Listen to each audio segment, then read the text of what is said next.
Hey everyone, welcome to the channel and I hope you're doing well. If you're new here, what we do on Unfortunate Ends is talk about a variety of things, including assassinations, crime, executions, and other things. So if you're interested, please stick around. Anyway, let's get into today's case. Today we are looking into the case of James A Garfield, a man from humble beginnings who worked his way up to become the President of the United States. Yet while in office, he was shot by a crazed man. But why? And what happened to him next?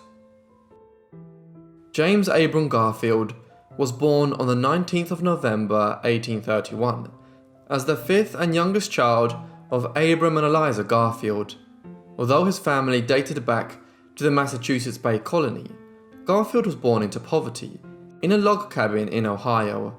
His father Abram died suddenly in 1833 when Garfield was just 18 months old. Thus, James was raised in poverty with his brother Thomas and two sisters, Mehitabel and Mary, in a household led by his now widowed mother Eliza.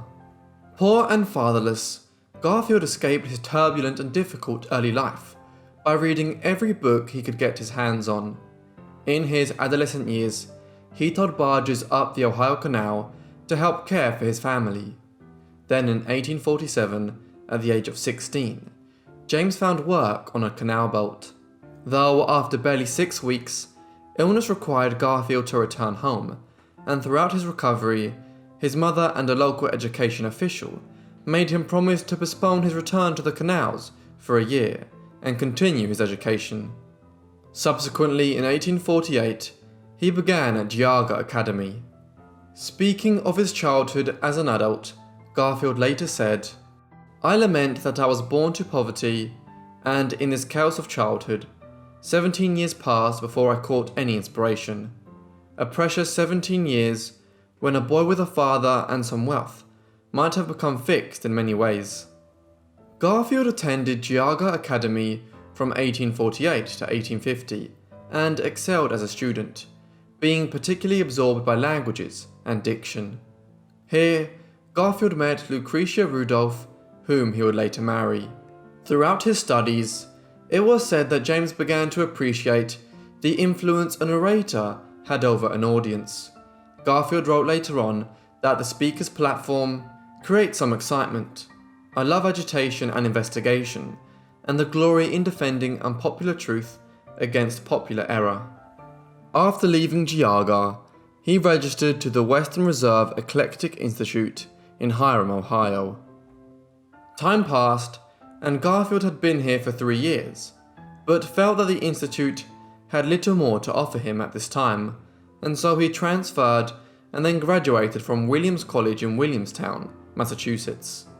Having achieved great academic success in 1856, Garfield returned to Hiram College as a professor of classical languages, and the following year, Garfield was even made president of the college. In Garfield's spare time, he spoke publicly in support of the Republican Party and abolition, demonstrating his interest in politics, even as a young man. Also, he did not view education as a field that would comprehend his full potential. In a letter to a friend, he wrote, "You and I know that teaching is not the work in which a man can live and grow." At Williams College, he had become more politically mindful of the school's deep anti-slavery atmosphere and started to contemplate a career in politics, a decision which would hugely impact his later life and eventual fate. Thus, Garfield went on to study law and became an attorney before entering politics as a Republican in 1857. Meanwhile, he married Lucretia in 1858, having 7 children, 5 of whom survived infancy. His high aptitude in politics led him to be selected as state senator of Ohio, while being admitted to the Ohio bar in 1860. A few years later, Garfield opposed Confederate secession and was first elected to Congress in 1862 to represent Ohio's 19th district. Following the outbreak of the Civil War, Garfield joined the Union Army, despite the fact that he had no military training, and even helped to raise the necessary funds to equip Ohio's volunteer regiments. Afterward, Garfield spent around 6 months on a speaking tour of Ohio in order to encourage enlistment in new regiments. Following this, he was made a colonel in the 42nd Ohio Infantry Regiment. It should be noted that the 42nd Ohio Regiment initially existed only on paper. Therefore, Garfield filled its ranks himself by recruiting many of his neighbours and former students. During the war, Garfield was involved in fighting at the Battle of Shiloh in Tennessee and the siege at Corinth in Mississippi. After the war, he left the army to serve in the House of Representatives, and he was re-elected as an Ohio representative every 2 years for 18 years, and eventually became the leading Republican in the House. Throughout Garfield's service in Congress, following the Civil War in the United States, he backed the gold standard while also gaining a considerable reputation as a skilled speaker. Additionally, he combated President Andrew Johnson's compassionate policy towards the seized southern states and demanded the suffrage of African American males. At the 1880 Republican National Convention, delegates chose Garfield as a presidential nominee on the 36th ballot. In the presidential election of that year, he conducted a discreet front porch campaign and narrowly defeated Democrat Winfield Scott Hancock by a margin of only 10,000 votes, thus becoming the 20th President of the United States. Garfield spent most of his time as president organizing his cabinet, emphasizing that political positions should go to the most qualified, and not simply to people who had supported him during his campaign. Yet this point is a poetic one, when one considers his later fate. During his presidency, Garfield did achieve some notable accomplishments, such as a purging of the corruption in the post office and appointing a Supreme Court justice. He also advocated agricultural technology, an educated electorate, civil rights for African Americans, and proposed substantial civil service reforms, which were passed by Congress in 1883 and signed into law by his successor, Chester A. Arthur, as the Pendleton Civil Service Reform Act. Perhaps his impact as the US President would have been greater had his time in office not been cut short. But tragically, the course of Garfield's life would be drastically altered when one fateful day he encountered a certain man named Charles Guiteau.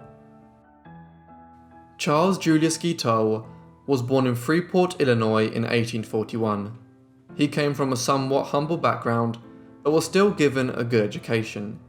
Yet he squandered it, not completing his program at Ann Arbor High School. Following this, he tried his hand at a variety of occupations, but failed in many of these endeavors, including theology, law, and collecting bills. As a consequence, Guiteau turned to politics, and during the build-up to the 1880 election, Guiteau decided that he was a supporter of Grant, a Republican candidate. Thus, he wrote a speech titled "Grant Against Hancock."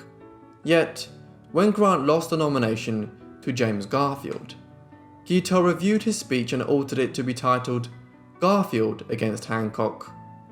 Guiteau had this speech printed and distributed hundreds of times, yet the speech was not delivered in public. Despite the speech being categorically ineffective, Charles was committed to the notion that his speech was majorly responsible for Garfield's win over Hancock. Due to this contribution, Charles felt he should be given a diplomatic post under Garfield's newly formed government. After being consistently rejected for jobs within the White House or any diplomatic post, Guiteau persisted and continued to linger nearby the Republican headquarters, and supposedly passed his days in hotel lobbies to read old newspapers, whilst using hotel stationery to compose notes to those whom he believed perhaps could aid him in getting an appointment with Garfield himself. Guiteau's family had considered him to be insane by 1875 and tried to have him sectioned, but he escaped. After months of continued lingering, he decided that he had been commanded by a higher power to kill the president. He later stated, "I leave my justification to God." Guiteau spent the following weeks trailing Garfield and undertaking frequent target practice. On July 2nd, 1881, at 9:20 a.m., Charles Guiteau shot James Garfield at the Baltimore and Potomac Railroad Station in Washington. The president was planning to depart for Williams College, where he was booked to deliver a speech before beginning a vacation. While Garfield arrived at the station's waiting room, it is believed that Guiteau strolled forward and shot Garfield at point-blank range from behind him. Garfield howled out, "My God, what is that?" throwing up his arms. Guiteau fired again, and Garfield collapsed. The shots of the gun came from a .44 British Bulldog, which Charles Guiteau had purchased specifically with an ivory grip due to the fact that he thought it would look impressive in a museum. Following the assassination, Guiteau placed his weapon back in his pocket and turned to leave via a cab that was expecting him outside the station. However, he collided with a policeman, Patrick Kearney, who was entering the station after hearing gunshots. As he surrendered to authorities, Guiteau uttered the gloating words, "I am a stalwart of the stalwarts. I did it, and I want to be arrested. Arthur is president now." Garfield did not die immediately. Instead, his death was long and painful. Doctors could not locate one of the bullets, and infection got a hold of his body. Inventor Alexander Graham Bell tried to find the bullet inside Garfield's back with a metal detector that he had specifically created. However, the bullet could still not be located. It is suggested that this was somewhat due to Garfield's metal bed frame having made the instrument malfunction, and partially because the chief physician, Dr. Willard Bliss, allowed Bell to use the device only on Garfield's right side, where Bliss had asserted the bullet was wedged. Bell's following tests showed that his metal detector was in suitable working order, and that he would have located the bullet had he been permitted to use the device on Garfield's left side. Furthermore, some historians believe that Garfield would have survived had his doctors been more capable. Many deem that the infections that eventually caused his death were introduced to his body by his own doctors. Numerous members of his medical staff put their unsterilized fingers into his wound to search for the bullet, and one doctor even punctured Garfield's liver in trying to do so. If this wasn't unfortunate enough, Bliss and the other doctors who attended to Garfield had incorrectly guessed regarding the path that the bullet took in Garfield. They had probed right into his back instead of left, and as a consequence, missed the location of the bullet and in fact created a new channel that filled with pus. On September 19, 1881, Garfield succumbed to a fatal heart attack, hemorrhaging, and blood poisoning. He died that same day at only 49 years of age and on his 199th day as president. He left behind his wife and their 5 children. On the day Garfield died, Guiteau wrote to the now president, Chester A. Arthur, "My inspiration is a godsend to you, and I presume that you appreciate it. Never think of Garfield's removal as murder. It was an act of God, resulting from a political necessity for which he was responsible." At his trial in November 1881, Guiteau maintained that he was not guilty, as Garfield's murder was deemed to be the will of God, and he was merely an instrument of it. He was unaware of the rage of the American public, even after he was almost killed twice, once whilst in prison and again while being transferred there. At one point, Guiteau argued that Garfield was killed not by him, but by medical malpractice. "I deny the killing, if your honour please. We admit the shooting." Guiteau was even enthusiastically making plans to begin a lecture tour following his release, and to run for president himself in 1884. Yet, this was pure delusion on his part. The jury pondered for an hour before returning a guilty verdict. Sentenced to be hanged, Guiteau climbed the scaffold on June 30th, 1882, committed to the notion that he had done God's work. Famously, Guiteau danced his way up to the gallows and waved at the audience, shook hands with his executioner, and, as a last request, recited a poem that he had written called "I Am Going to the Lordy." He requested an orchestra to play as he sang the poem. However, it was denied.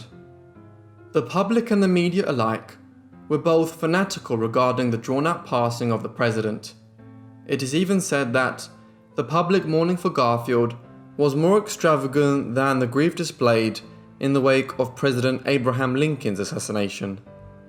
Although Garfield accomplished little as president himself, his death inspired the United States Congress and his successor, President Chester A. Arthur, to reform the public service system with the Pendleton Civil Service Reform Act in 1883.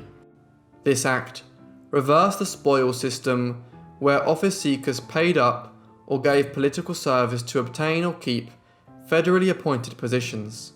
Under the act, as opposed to previously, appointments were awarded on both merit and examination. For a couple of years following his assassination, Garfield's story was viewed as an inspiring example of the American dream, that even the poorest boy might someday become president of the United States. However, in the 1890s, Americans became disillusioned with politicians and looked elsewhere for inspiration. Thus, Garfield's short time as president was sadly soon a distant memory of the American public. Thanks everyone for watching this video on James Garfield. I hope you found it interesting. Let me know what you thought of the case and his life down below in the comments. If you're new to the channel, it'd mean a lot if you could subscribe, and I hope you guys have notifications on so you get all my videos as soon as I upload them. If you have any suggestions, be sure to leave them in the comments, and that's all from me. So I'll see all of you in the next unfortunate end. Thanks.